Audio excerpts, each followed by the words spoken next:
years back, popular YouTube atheist Pat Condell came out in support of UKIP, a political party known for their racism, xenophobia, homophobia, Islamophobia, anti-secularism and pseudoscience. When certain members of the YouTube atheist community appealed to another popular YouTube atheist, Thunderfoot, to speak out against this, his response was not to shame Pat Condell for his bigotry, but rather to shame his critics for supposedly dividing the house of atheism. Further, when people who spoke out against Pat Condell received not only abuse but death threats from Pat Condell's supporters, Thunderfoot again didn't shame those making the threats, rather he shamed those being threatened, saying that they had brought it upon themselves by speaking out.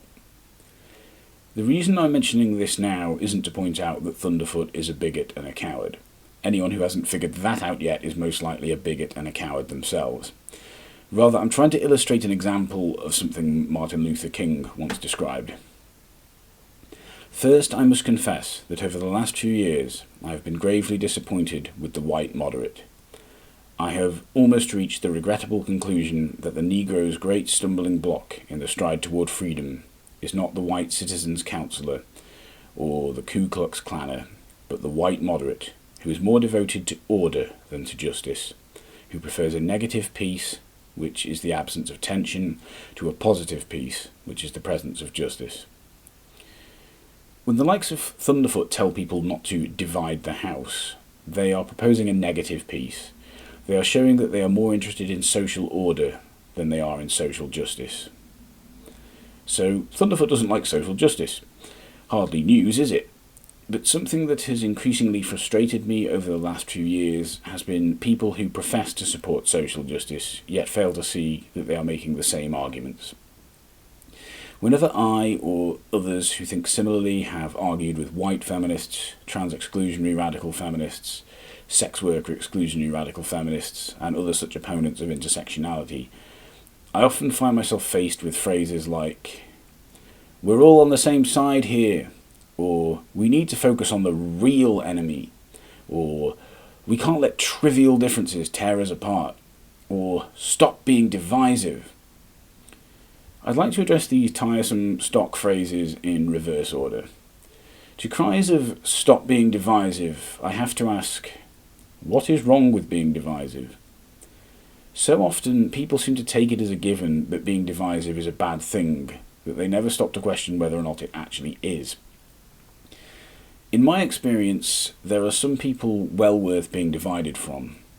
For example, as a secular humanist who, as per the IHEU minimum statement, believes in the building of a more humane society, I am very much divided from atheists like Thunderfoot who work in the opposite direction, to a world that is cruel and unjust and largely social Darwinist. The same goes for those who follow Randian objectivism, Anton LaVey's Church of Satanism, and state atheism, a la Joseph Stalin. Secular humanism very much divides me from these people, and long may it continue to do so.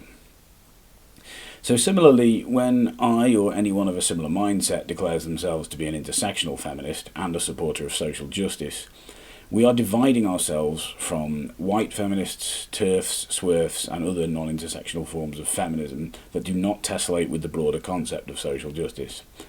Not merely by accident, but by design. The qualifier intersectional is there for a reason. When people say, "We can't let trivial differences tear us apart," they are most worryingly declaring that racism, transphobia, and prejudice towards sex workers are somehow trivial issues when compared to sexism.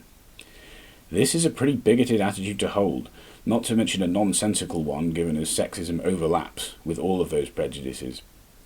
Additionally, saying that something is tearing us apart implies we were yoked together in the first place. We weren't.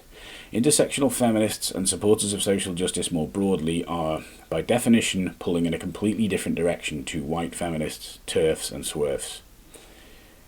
What about these cries of, "We need to focus on the real enemy"? In my experience, when people are struggling to make a coherent argument, an all too common tactic is to distract from that which is being argued, to change the subject in the hope of fighting a more comfortable and familiar battle. After all, life is so much more simple when viewed in black and white. This argument commits the fallacy of relative privation. Again, declaring sexism to be some sort of supreme prejudice that dwarfs all other prejudices to the point where those guilty of such prejudices aren't anything like bad enough to be considered enemies. This nonsensical creating of hierarchies of prejudices, as opposed to the intersectional kyriarchy of prejudices, is sometimes known as oppression Olympics, and it is a game white feminists, TERFs and swerfs love to play. I do not. There are many real enemies to social progress, and perhaps the most insidious are those that pretend to support social progress in order to further their own personal agenda. Hopefully I have made the point that no, we are not all on the same side here, nor do we have anything to gain by pretending to be. A community that claims to be intersectional yet opens its doors to white feminists, TERFs and swerfs is a community that has failed at the first hurdle. Such a community is, by default, hostile and exclusionary towards people of colour, transgender people and sex workers. Ergo, such a community is failing to support social justice. To quote Laura Brunel, as with any other social or political movement, fissures and disagreements were present in each wave of feminism. The third wave, to an extent almost unimaginable to the members of the first and second waves before it, was plural and multifaceted, comprising people of many gender, ethnic and class identities, experiences and interests. As such, its greatest strength, multivocality, was attacked by some as its greatest weakness. Third wavers countered this criticism by stating that the creation of a unified agenda or philosophy, or at least one that was unified beyond the very general statements offered by groups such as the Third Wave Foundation noted above, groups and individuals working towards gender, racial, economic and social justice, was a goal that was not only unrealistic, but undesirable. To summarise and reiterate, we are not all on the same side, we should not try to be on the same side, we should not act like we are all on the same side, we do not need to be on the same side.